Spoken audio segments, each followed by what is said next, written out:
Hindi po kami nagdidilig kasi ilang araw na ulan ng ulan. Naputol ito nung humangin. May dalawang sulo, ay tatlo. Kaya hindi po tayo nagamit ng lupa.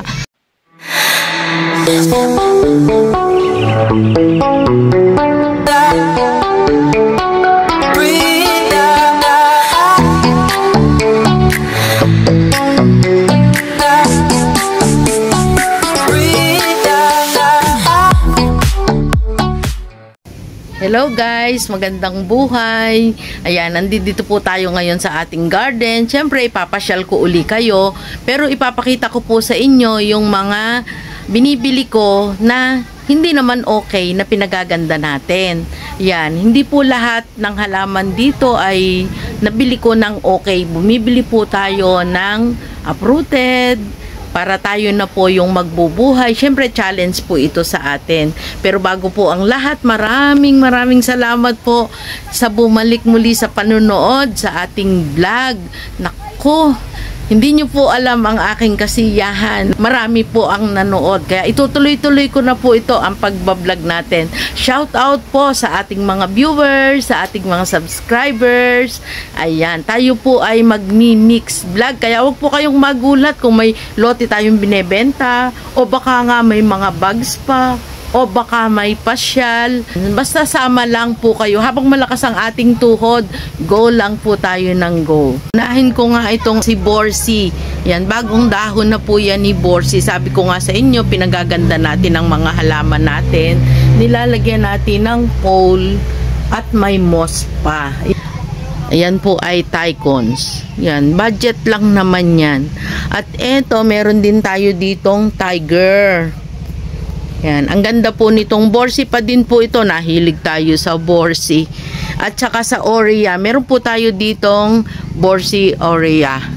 Yan, pakita ko na sa inyo bago tayo lumabas dun sa garden kasi pakikita ko yung binili ko na binubuhay pa natin. Ako, huwag kayong madidismaya guys. Kasi challenge talaga po yun sa atin yung mabuhay mo sila at mapaganda. Syempre, mabebenta ng maganda. Challenging po silang alagaan, pero pag nakita nyo na kayo ay nakapagpasuloy na or may panibagong dahon dyan, naku, happy na po kayo. Guys, eto, pakita ko sa inyo. Ayan, yung Borsi na yan, wala pa po yung brown dyan sa gilid na yan. Pero dahil alam ko nga na hindi pa siya established, pero binili ko pa din. O, ayan siya ngayon, mauubos na. Pero guys, kapag nakikita nyo ang future niyan, nako, matutuwa kayo. Kaya, ayan po, waiting tayo sa future niya. Inayos ko yan. Nilagyan ng pole. Tapos, kita nyo naman yung kanyang katawan. Pagka po iyan ay nagsuloy na, sigurado, happy kayo. O, aalisin natin yung mga tangkay na hindi na pwede. Yan, pinalitan natin yung kanyang soil. Ito, wala po tayong lupa ha, hindi po tayo nagamit ng lupa. At ito, moss po ang inilagay ko sa kanya. Ayan, moss yan, para mas mabilis siya mag-ugat. O, ito na nga o. Ayan. O, di ba guys, pagka yan sumuloy na, itatap cut ko na yan. Kaya never mind po kung may mga brown muna sila, hayaan ko lang yan. O, lakasan po ng loob talaga ang pagbili ng hindi established. Kasi kung established to guys, ay syempre mapresyo. Challenge po yan. Tingnan mo yung tangkay nila. Yan o, green at saka white. Talagang ano, ito yata yung Borsi Snow. Napakaganda. Ayan po oh. Pero iniintay ko siya na magsuloy talaga. Tuwan-tuwa sa challenge. Diba? Pag nagsuloy yan, ito ay 3 weeks na. Tapos itatapkat ko yan, pasusuluyin ko yung bandang ibaba. In short, mother plant po siya. Mainit po ang panahon ngayon, kaya ayan ang ating mga halaman. Pero hindi po kami nagdidilig kasi ilang araw na ulan ng ulan. Yan, ito ay si Golden Domesticum. Meron pa yung isa sa baba kasi gusto ko maging lush. Yung ugat, kumakapit na sila sa pole. Ala, ito nga oh, lumampas na. Ayan guys, oh, lampas na yung ugat niya sa pole. Sumiksik na. Yan, gusto ko po kasi yung malalaki, matataas na pole. Ito naman si Medusa. Ayan, hindi po siya si Painted Lady. Medusa naman po siya. Yan, meron ako dito, naku, kinain, oh. Bar domesticum. Yan, naputol ito nung humangin. Pero ito, may suloy na uli. Mabait talaga si Bardom. Ito, gigantium naman po ito. Ayan, may dalawang suloy. Ay, tatlo. Kinat ko siya. May top cut na yan. Wala na po yung ating matataas na halaman. Ayan, magpapataas po ulit tayo. Ayan, mga DIY pole po yan. Ayan, kasi mas makukuha natin yung height na gusto natin. Ayan, minsan lang guys, nauubusan talaga na stock ng ganitong klase ng screen. Yan po yung may kulay.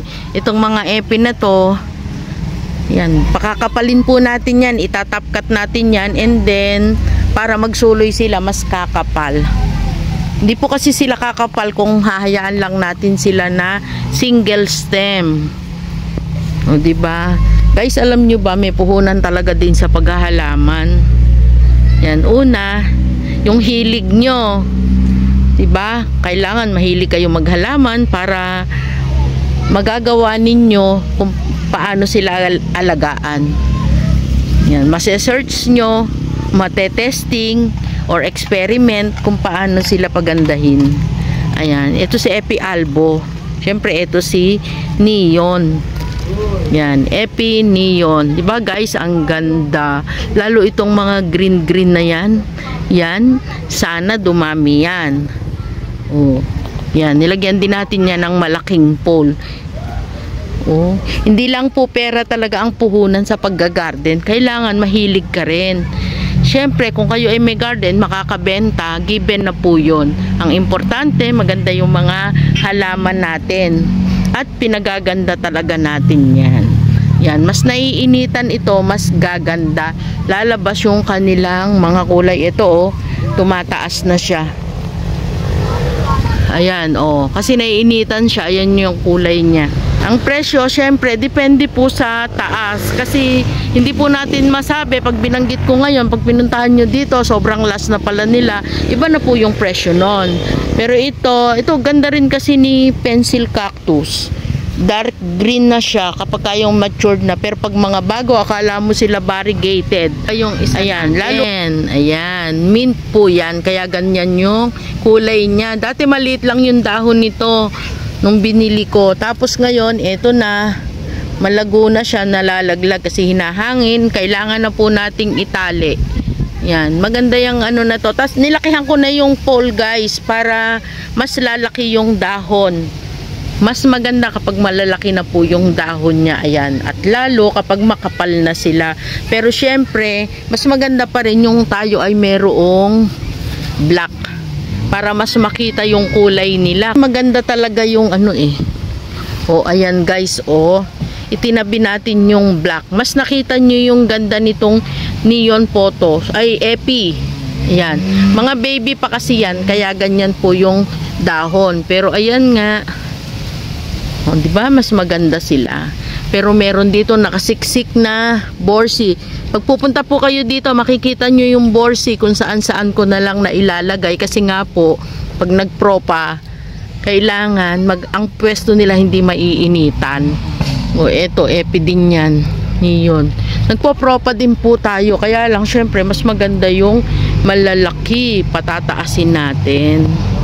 Ito si Borsi Aurea. Iba na naman din po ito. Ayan, oh. Pwede ko na yung putulan. Kita na yung ugat. Mas madali kasi kapag ganitong nilalagay na natin sa pole. Pag kumapit dyan yung ugat, puputulin ko din naman po yung pole na yan. Kasi nandyan yung ugat niya, buhay na siya agad. Mas madaling ipropa. Kapag kayong nakakapit siya sa pole, putulin nyo na rin yung pole. Makikita nyo, may nilagari nga ako. Sinama ko yung pole.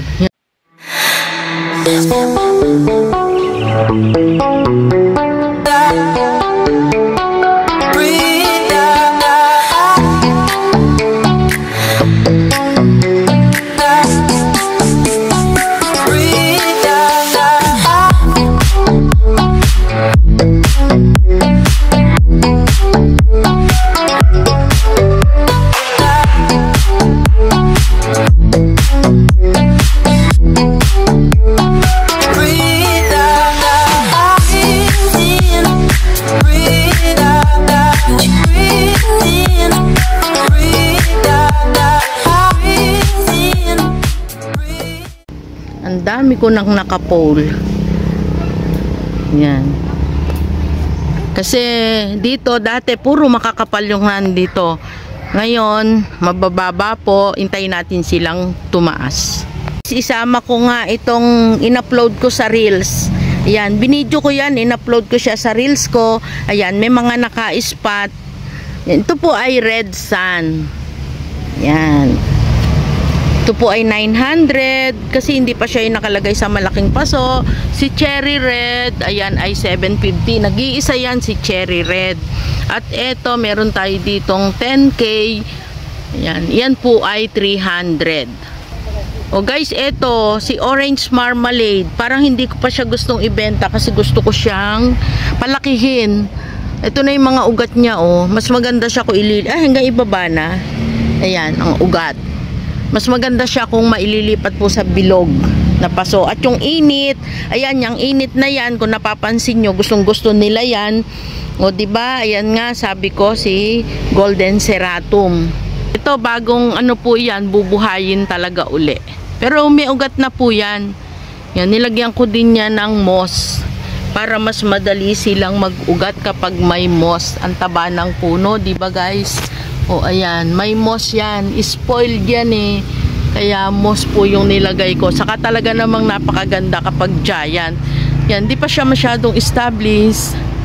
Kasi wala pang bagong sulo yung dahon. Pero napaka-giant po niyan. Ang laki, tingnan nyo. Ang laki-laki niyan. O, diba? Sa baba niya, meron siyang Congo. Hindi po ako nawawala ng red Congo. Siguro, sabi nyo, paulit-ulit yung vlog ko, laging may red Congo. Ayan si giant na cerat. Ay ano po yan? Cardboard. O red sun uli dyan. O dito sa ibaba, red cardinal. O diba? At eto guys, naispatan niya sa Reels. Sold na po ito. 1, 2. May sobra pa palang isa na lang. Isa na lang po yung natira. O pero ipeplex natin ngayon kasi pag kinuha po ito, wala na akong maipeplex sa inyo. Napakaganda niyan. Ayan, oh.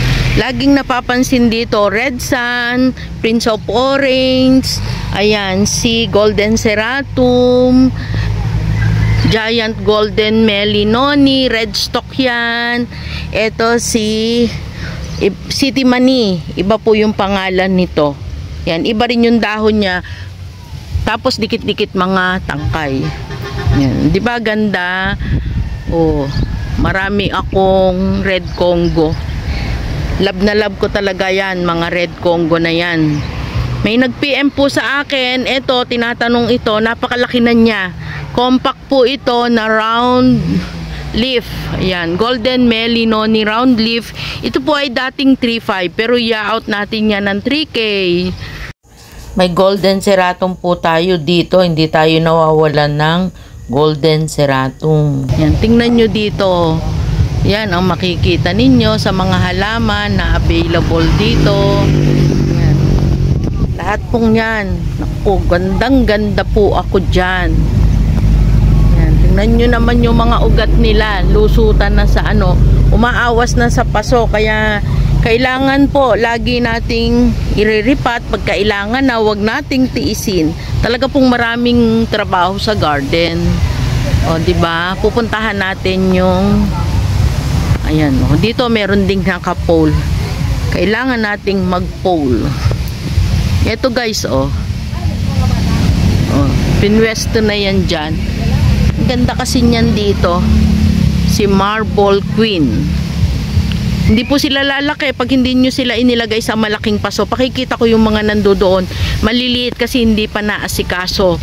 O eto na naman ang ating golden ceratum.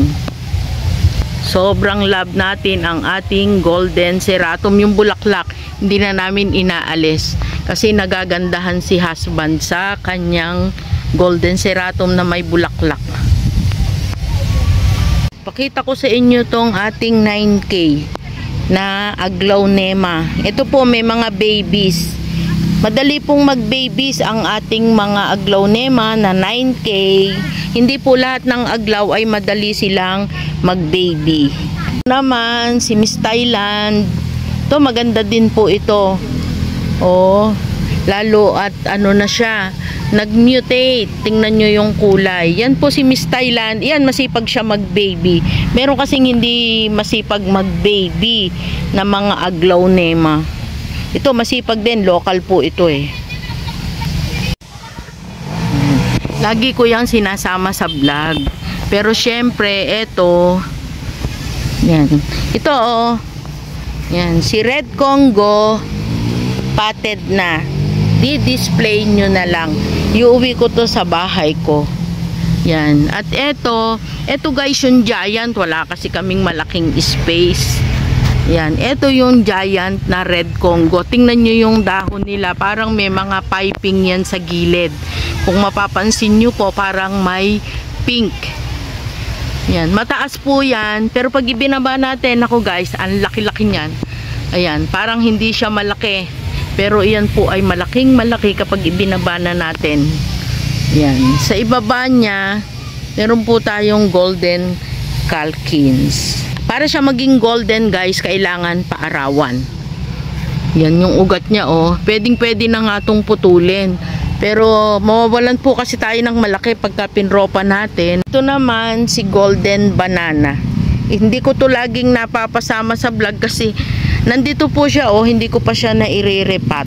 Pero maganda siya, nagustuhan ko siya kasi ay golden siya. Philodendron pa rin po ito. Tingnan nyo pag bagong open ang kanyang dahon. Sobrang golden. Pero pagka yung old na, ayan na yung kulay niya. Balik sa green. Yan. At syempre, mawawala bang ating egg yolk? Huwag po kayong magsasawa kay egg yolk kasi ako hindi nga ako nasasawa sa kanya. Plus yung kanya na namang bulaklak. Diba? Nalaki po yan eh. At eto, si local na Prince of Orange, may pamper palang dahon. Tingnan nyo guys. Yan yung mga nakakatuwa sa ating mga halaman.